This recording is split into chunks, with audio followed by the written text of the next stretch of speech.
Hello, and welcome to another episode of Essential English for Conversations. I'm Dr. Priscilla, a native English speaker, and I live in the United States. Hello everyone, and welcome back to my channel. Today, we're going to talk about a very interesting and useful topic: alternatives. This means making different choices in our everyday lives. Whether you're facing a problem or just looking for a better option, thinking about alternatives can really help. So, let's dive in. First, let's understand what alternative means. An alternative is a different option or choice you can make when the first one isn't available or isn't the best for you. For example, if you can't go for a walk because it's raining, an alternative could be exercising indoors. Alternatives provide us with flexibility and options when our initial plans don't work out. Alternatives are important because they give us flexibility and help us solve problems. Life is unpredictable and things don't always go as planned. Having an alternative plan means we're prepared and can still achieve our goals or have fun despite challenges. Alternatives can reduce stress, save time, and even lead to discovering new and better ways of doing things.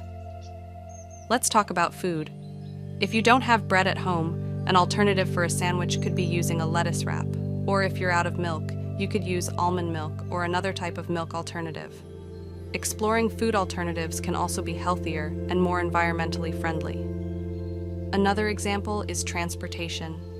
If your car breaks down, an alternative way to get to work could be taking the bus, riding a bicycle, or even carpooling with a friend. Each transportation alternative has its own benefits, like saving money, being environmentally friendly, or providing exercise.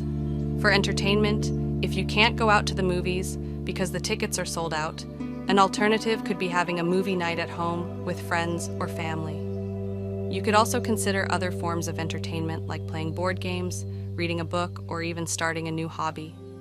Finding alternatives is all about being creative and open-minded.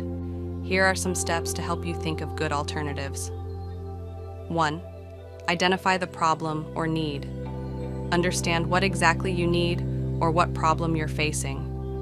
For example, if you need to exercise but it's raining, your need is to stay active indoors. 2. Think of other options. Brainstorm different ways you could meet that need. Can you do yoga at home? How about a dance workout or using an indoor exercise bike? 3. Consider the pros and cons. Look at the benefits and drawbacks of each alternative. Yoga might be relaxing and good for flexibility, while a dance workout could be more fun and energetic. 4. Choose the best alternative. Pick the option that seems most suitable and give it a try. Remember, if your first alternative doesn't work out, you can always try another one. 5.